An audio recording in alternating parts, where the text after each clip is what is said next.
What's up everybody, my name is Dwight and welcome back to GeForce Garage. If you've been following GeForce Garage for a while now, you'll definitely know that Ron Lee Christianson of Blue Horse Studios is no stranger to insane 3D effect mods, bringing aspects from video games and movies to life while also being a kick-ass computer.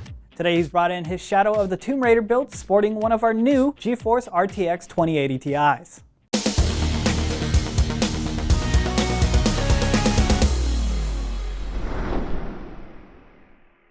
Well, hey Ron, glad to see you. Good to be back. Yeah, always happy to see the mods that you bring in, and you've brought a couple of giant mods with you today. I have. So what can you tell us about your inspiration for this? Shadow of the Tomb Raider, yeah. We got hit up by NVIDIA to do a project for them, Square Enix, and at the time we only had the E3 trailer to go off of. So one of the highlights of that trailer is this dagger, and I decided to focus the entire build around that dagger, try to build an altar and kind of make it look like it's been in the jungle for a while, and kind of just took everything from there. Nice. And I know this is going to be a pretty big question, but what mods did you actually do to this? Because it's more so just one giant mod. Well, we started with the Corsair 270R chassis, and I basically took the packing foam that the case came in and sculpted over the top of that to get the stone texture. And then I put the chassis on top and then sculpted all that into the chassis. And some of the mine artifacts on there are 3D printed, but most of it is all hand sculpted. Was there anything that was like really challenging to kind of nail? Yeah, basically the aesthetics of trying to get it right. You know, you want to be able to stay true to the game,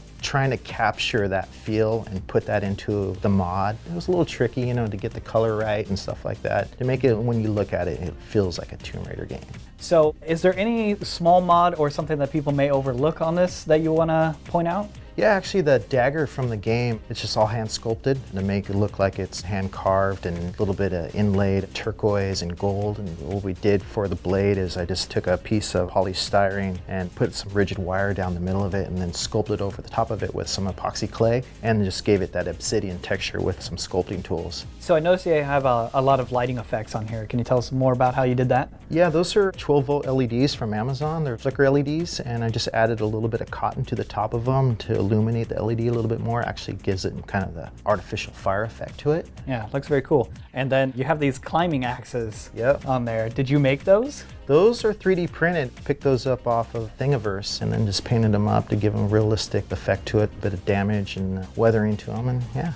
I noticed you got a lot of vegetation around there too. Yeah, it's just artificial succulent plants that you can just pick up, and I just picked out ones that I thought had the foliage of a jungle terrain and just put them across the project. Okay, well it looks awesome, but what are the actual specs of the PC? Yeah, we have the ASUS Mark I Tough X299 motherboard, the i7 7820X CPU, cooled by all PrimoChill products, custom loop inside, and then 32 gigs of the Vengeance Pro memory, 512 gigabytes of the NVMe drive from Samsung, a 1000-watt Corsair power supply with custom cables from Mainframe Customs. And of course we have NVIDIA's new GeForce RTX 2080 Ti.